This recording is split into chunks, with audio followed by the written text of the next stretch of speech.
quest for the Holy Grail. Chapter 8, The Spider Attack. They followed the trail to a large cave. In the cave was lots of spider webs. Harry was scared, but Arthur said, "Do not be scared, it is only web," and sloshed them with Excalibur, so they all fell down. They walked into the cave, and then they saw some spider cocoons with Gandalf, Sam, Frodo, Aragorn, and the rest inside. "Help!" cried Frodo, and so they cut down the cuckoos and set them free. "What happened?" said Arthur. "It was spiders. They trapped us in the web. Did you kill them?" "No, they are still there." And then the heard a loud hiss. Suddenly 2 monster spiders came down from Kealing. It was Shelob and Aragog. They were working for Dark Ones. Many baby spiders came also. "Attack!" cried Aragog, and then the baby spiders attacked.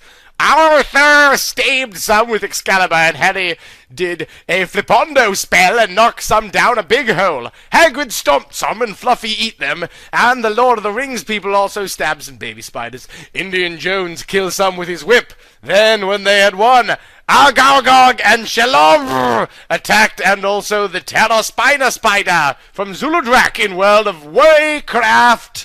Merry and Pippin got caught and eaten, but everyone else fought the spiders, and then they died. "I am sorry, Merry and Pippin," said Gandalf, "but now we must defeat the Dark Ones." And so they all started to go toward the Dark One lair to make the ultimate weapon to destroy it. Chapter 9. In the lair of the Dark Ones. Soon they made it to the secret lair of the Dark Ones. At the door was skulls and bones, and then they went inside. Inside, the floor was made of skulls, and the wall of bones, and blood poured out of the floor, and the walls and the doors were painted in blood. There was torch made of human skulls, with Cadanel inside like a pumpkin on the walls as well. "What is this place?" said Hagrid, and then he heard a noise outside the door. It was the secret Nazi attack! So they got the weapons again, and ready to fight. 20 Nazis came inside with guns and spells and also orc armor. They shot at Arthur, but he used his shield to deflect the bullet. And then they did a spell, and the skull on the wall came alive into skeletons, and the skeletons attacked Harry Potter and Hagrid. The skeleton ground and run forward into a army to kill Gandalf and the rest of the Lord of the Rings. Gandalf did a magic blast and burned some skeleton, and then Aragorn swung the sword and cut some skeletons. Because they were made of bones, they did not bleed, but they fell down on the floor dead anyway. The skeletons were all dead, but one was left, and he killed Sam with sharp bone finger claws. "Sam!" cried Frodo, and he stabbed the last skeleton, and it died as well. "Poor Sam," said Indiana Jones, "but at least we killed the skeletons." And then the Ringwraith and the rest of the Nazis attacked. Indiana Jones pulled a flamethrower out of his pocket and burned the Nazis, but the armor protected them. "It is no good!" shouted Indiana Jones. Then the Ringwraith did a Ringwraith screech, and everyone got sacred and fell on the floor, and the Kalang made of more skulls starts to collapse in. It was rain skulls and blood and bones and dead bodies from the screech, but Arthur and Lasselto got up and did a massive stab with their swords and killed the Ringwraith. Some bark blood spill on the floor, and then the dead body disappeared. "We are the winner!" cheered Indiana Jones, but then they saw a door, and through he door was the man made of blood. Chapter 10. The Man Made from Blood. Other title, I Am No Man. When Harry saw the man made of blood, he screamed and said, "Ah, it is my arch enemy, the man made of blood! It is really Prof. Quirrell blood reanimated into life, and also mixed in is some blood from the man who is a rat, and also blood from some Death Feeder. Also, it is the spirit of the Witch King from Lord of the Ring." "Yes!" agreed Hagrid, and then Harry said, "Quick, my friend! Run away, I will fight the man made of blood." And so Arthur and Indiana Jones and the others all ran away from the blood. Laughed the man, and he made it rain blood from the ceiling and also from the floor, and then he set the blood on fire.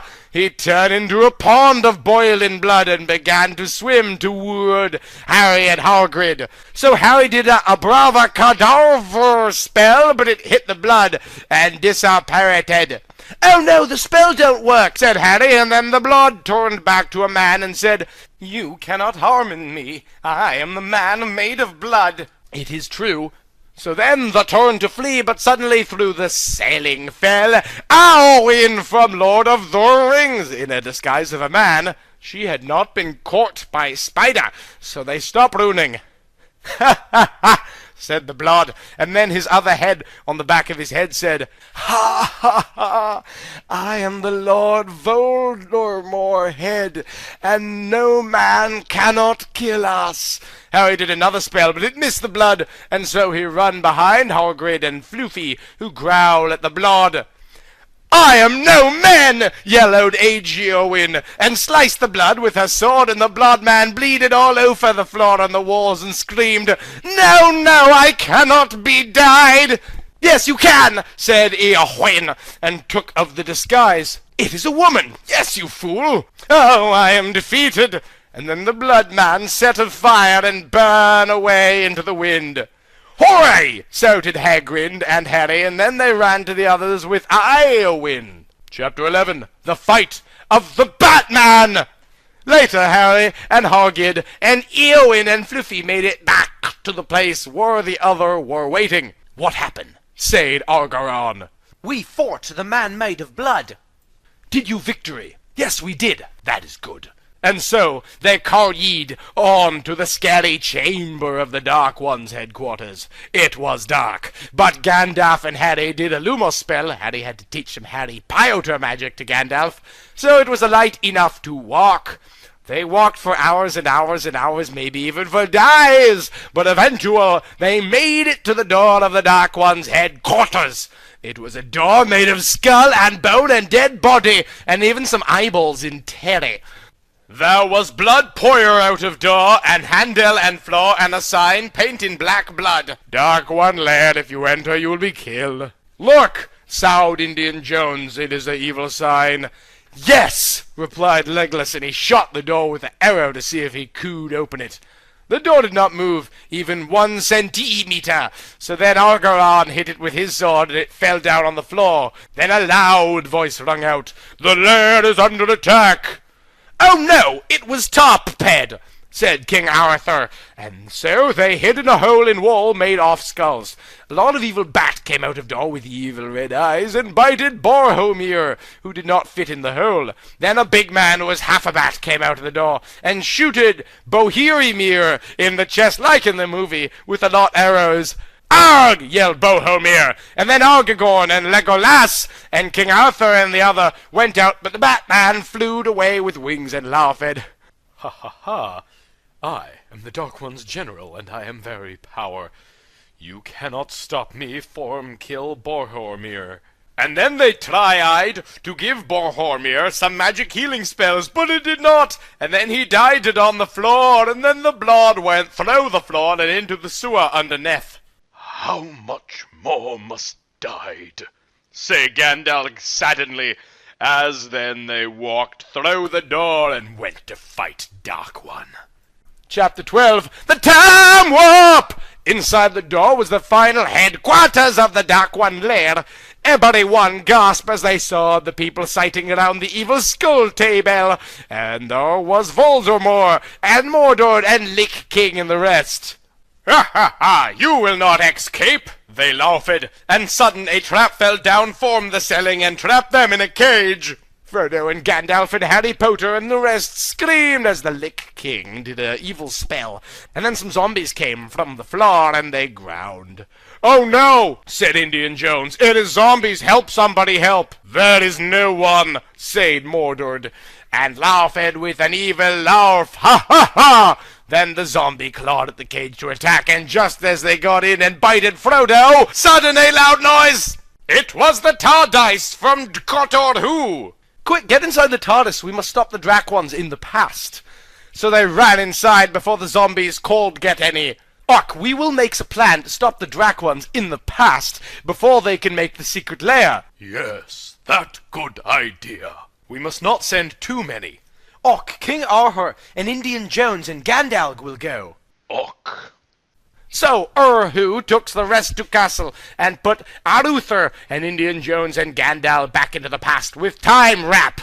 In the past, it was 20 years ago, and then the Dark Ones had no become on one team yet. Good luck, said Doctor Who, and then he took the TARDIS and flew back to the real Tim. Och, first we go and stop Voldemort, said Arthur. Och, relied Indian Jones, so then they went to sleep till morning, then they would go and kill Voldemort. Chapter 13, Butterman's Butterbeer. They woke up in their beds in the morning in the past. Gandalf woke up first and cooked some porridge on a stove for their breakfast. He lighted the fire with his staff. There is no electricity in the past. And put some oat and swagger in a pan and cooks until it was made into porridge. Then Indian Jones woke up and said, I want some sausage for breakfast as well. So he put some sausage on the stove. Then Aragorn woke up, and they eated a bowl of porridge and sausage each until they were ready to go on quest again. We must stop Voldemort. But first we need to find the One Ring from the Shire, said Gandalf. If we do that, we can make Relic of Power to stop the Dark Ones taking over the world. Yes, agreed Indian Jones, and so that they set off to Shire in Hobbit Town for find the ring. The Shire was a long way away, even in the past, so they walked for a long, long time, many hours and hours. They walked past Gondor, where Aragorn lived, but as it was a past, he was not king yet. It was still the horrible man who gets burned in a fire in the movie. After a long time, they made it to the Shire, but it was dark, so they went to the Dancing Pony instead. Inside there was Mr. Butterbean, and he said, Hello, Gandalf and Aragorn and Indian Jones, what can I get for you? A room for 3, please, and also Sony chicken wings and burger for our tea, said Gandalf, and so Butterman gifted them a key, and they went upstairs to the room.